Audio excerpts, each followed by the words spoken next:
I want to jump into something Ruben has touched on, where sometimes you have to remind yourself that we are creatives, but then it's finding a balance between hiring a chopper because there's this amazing shot that you absolutely have to get, and then the reality of what it is that you're having to work with. And I was having a crew meeting just now with my team, and sometimes I have to go back and pinch myself when I start production, and I have to ask myself, what was I thinking in the writer's room when I okayed this? Because it comes back to bite, because you get carried away, you're so excited, this scene will look amazing, I think this is fantastic. But then now when you start doing the mathematics, I mean, visually, when people watch it, they love it. But when you're trying to work on the Excel, it doesn't make sense. But then you remind yourself, why are we doing this?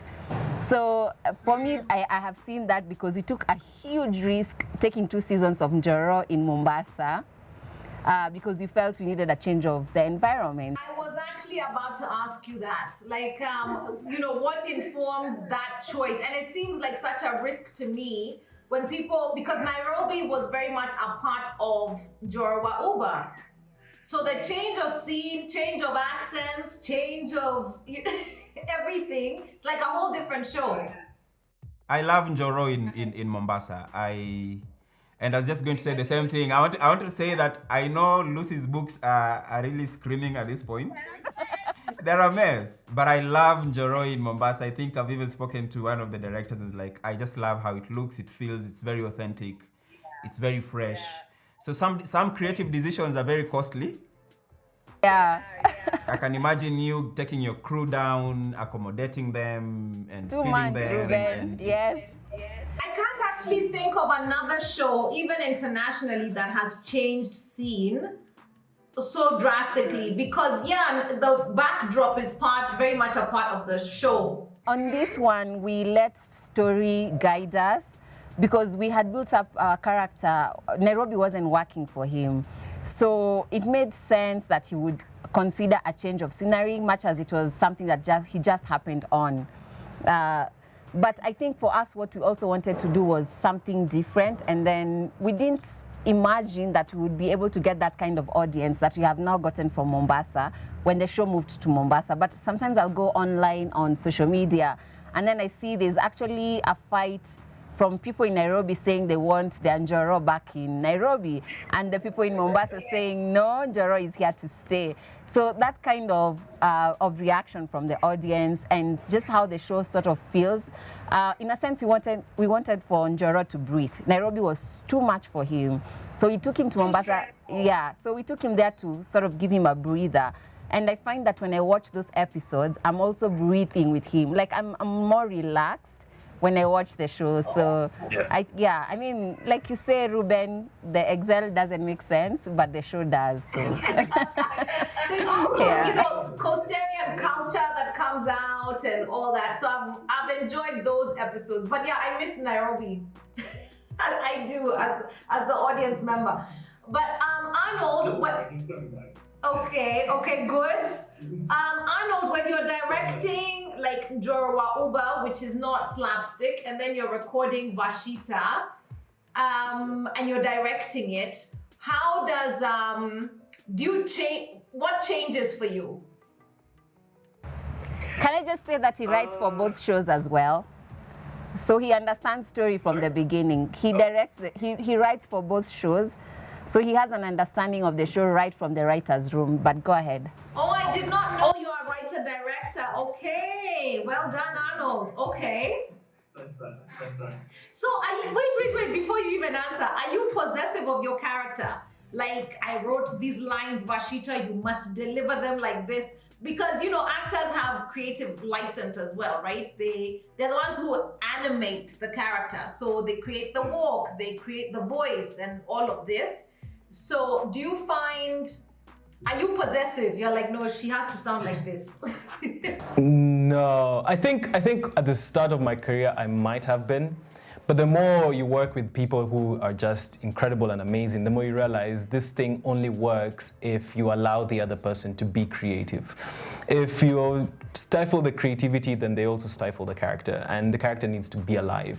And that only comes through from the actors and with everything else that is brought about by everybody else from their various departments.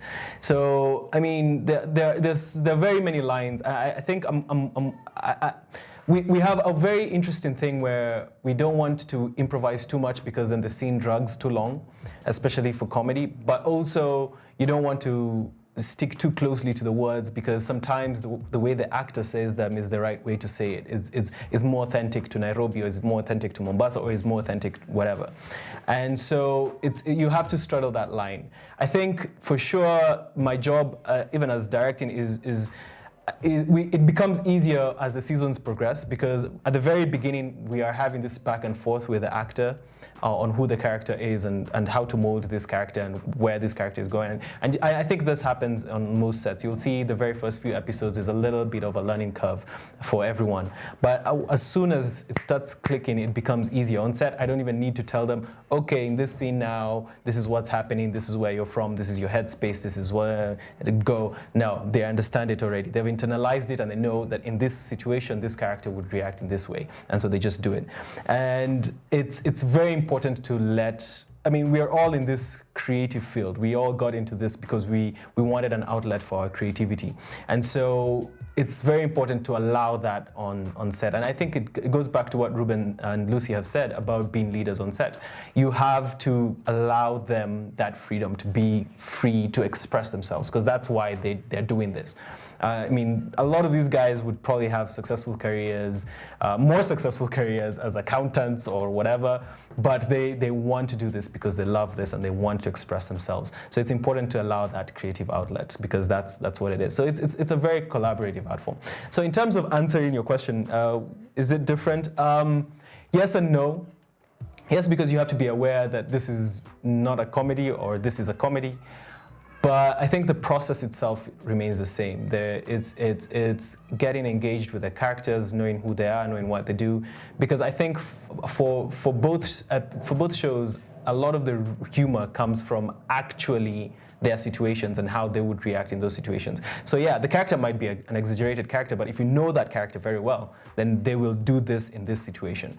Same thing for Njoro. He's maybe not as expressive as say the Wangombes when he's hard hit by pressures, but he's hard hit by pressures. Everyone is hard hit. The story is still the same thing. It's just how they react to the pressure that it becomes funny or becomes sad or becomes whatever it is that it becomes. So it's more or less the same process. I don't think there's a big difference. I do know that there are some people who are more comfortable doing comedy, the others more comfortable doing drama.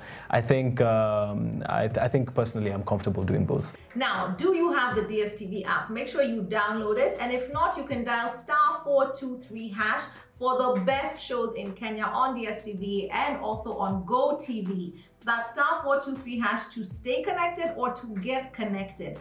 These shows, Vashita is on every single Wednesday at 7:30. Njoro wa Uba is on Thursdays at 8 on Maisha Magic East, and Selena 8:30 every single weekday, Monday to Friday, and all these shows are on Maisha Magic East. So make sure you dial *423# and yes, watch the best shows in Kenya.